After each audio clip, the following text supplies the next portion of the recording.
next is this one, yeah? The next is, okay.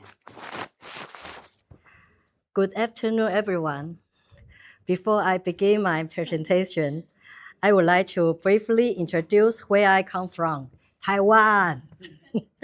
Taiwan is a beautiful island in East Asia, known for its vibrant cities, rich culture, friendly people, and excellent cuisine.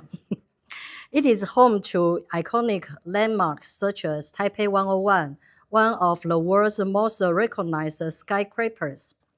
Surrounded by the Pacific Ocean, Taiwan also offers spectacular coastlines, beautiful beaches, dramatic mountains, and many breathtaking natural landscapes. We will be delighted to welcome you to visit Taiwan and experience its beautiful and hospitality. I'd like to introduce our delegation. We are delighted to have 6 professors, and we are 3 here, and 1 chief engineer from a leading consulting company in Taiwan, attending this conference. Together, we represent both academia and the industry with expertise spanning artificial intelligence, networking, engineering, and the related field. We humbly invite you to meet us during the coffee break, our networking section. We would be delighted to exchange ideas, discuss potential collaborations, and get to know you. Finally, we would like to invite you to join us in Taiwan this November from APNN conference. We sincerely hope to welcome many of you there. Continue to our discussion and explore future collaborations. Thank you very much, and I would like to begin my presentation.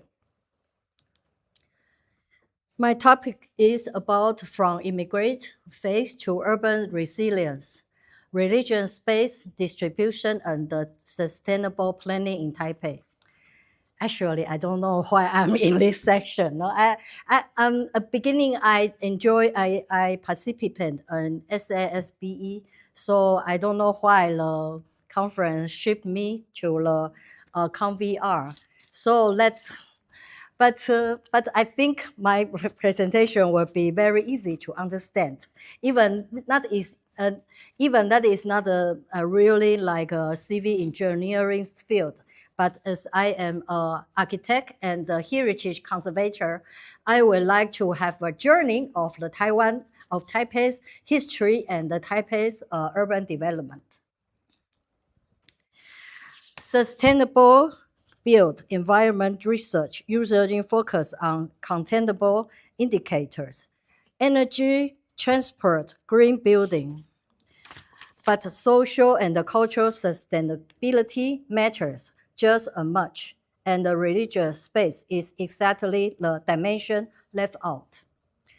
In Taiwan, religious space is administered by civil affairs bureaus, not urban planning authorities, and institutional gap unchanged across the colonial rule, martial law, and democrations. Our sustainability frameworks have had a missing piece all along. This research argues religion spaces reform 3 urban functions: spiritual and cultural fixing, supplement of the public facilities, and key theoretical contribution, essentially of the social mobility. Religion site response in real time to shifting community needs, such as adding multilingual mass service, often tracking demographic change before official statistics do.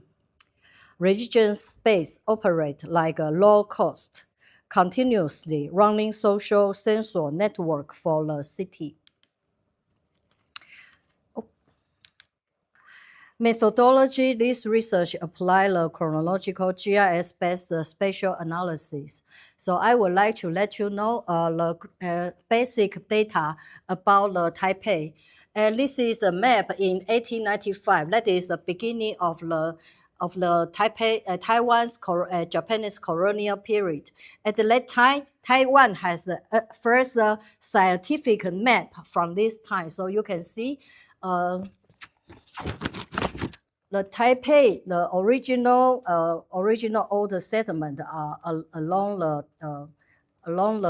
Danshui River. This is Danshui River, and you can see most old settlement are along this river. And in 1932, you can see the city will develop on the east side and south side. And in 1945, and this is the end of First World War, and you can see the density of the Taipei city increase always on the east side, and then in the south and east side, that is a basic map that we should know, because my GIS analysis will basically graduate chronological change to see how change the urban development and our the religions locations. And first, I divide two religions. One is local religion. The other is a non-local religion. Local religion include Taoism, Buddhism, and Confucius. I categorize them in this group. And local religion at the beginning, before the 1799, the local religion mostly are here. Sorry, I use Google Map in the modern time because, our scientific map was beginning in the 1895. So I just imply, but you can imagine most old settlement and religion are here, local religion here. And gradually, because of expansion of the urban development, you can see the point graduate from the east side. And interesting is they will expand also on outward area, and more intensive, and almost cover Taipei's area.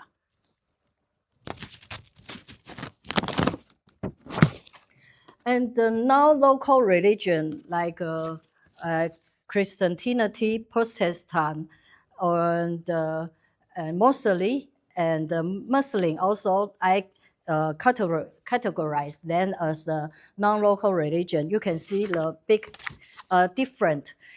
Before 1945, that is concentrate of the city area. You can see compared to the non-local religion, you can see the non-local religion, they are mostly in the city center, always depending on the development of the population. You can see always how much people they grow, and they will have a non-local religion. Not like a local religion. It doesn't matter. It's just extend everywhere, occupy the whole area. So that means the non-local religion, they are very depends on the populations, because, for example, for the Christianity, they have to go to mass every weekend. If the traffic not very accessible, that is very hard. So that from this character, we can see the non-local religion, they are very depend on the traffic, urban traffic, and the populations.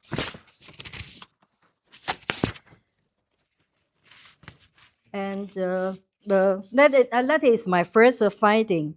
My second finding is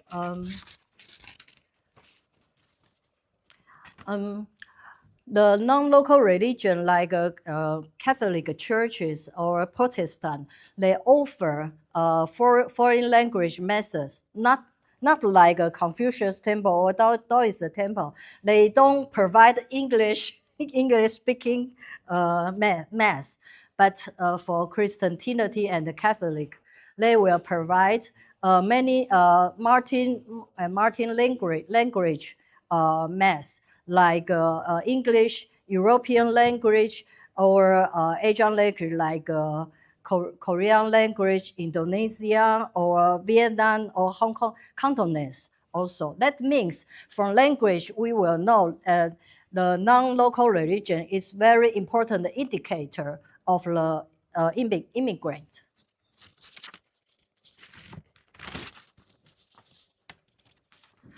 So from the history, we have the ideas like local religion and local and non-local religion distributions are spatially complementary, together forming a hidden public facility network. Local religion cover the outer lower density area. Non-local religion density serve the urban core. A temple is not an open space, but also a community identity and historical memory. A church is not like an assembly hall, but a language support, transnational network, a sustainability divided requiring no new construction or budget. Okay, that you can see, that is a comparison. The local religion, you can see that it almost occupy the Taipei map, but the non-local religion, they depends on the density of the Taipei center. And the outside area, actually, they were before Taipei has some American military occupied. So the non-local religion like Protestant or Catholic churches, they were outside this area because of the American military. They live there.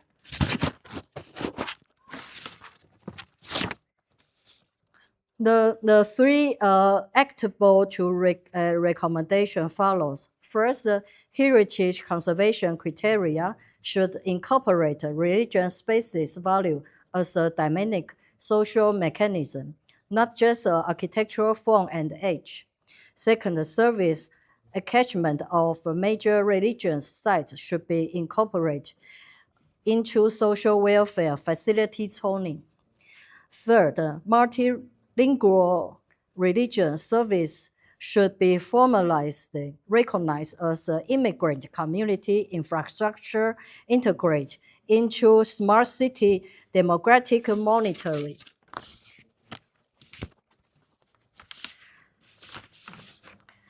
In summary, this paper extends the conversation on smart and sustainable built environment from physical infrastructure to invisible social infrastructure. It offers a low-cost, replicable method built entirely on existing data, identify a resource absent from the current planning frameworks. The sensoring and the service network formed by 477 religion sites. Any smart city planning framework that overlooks this layer is underestimating this social capital this city already has. Thank you for your attention.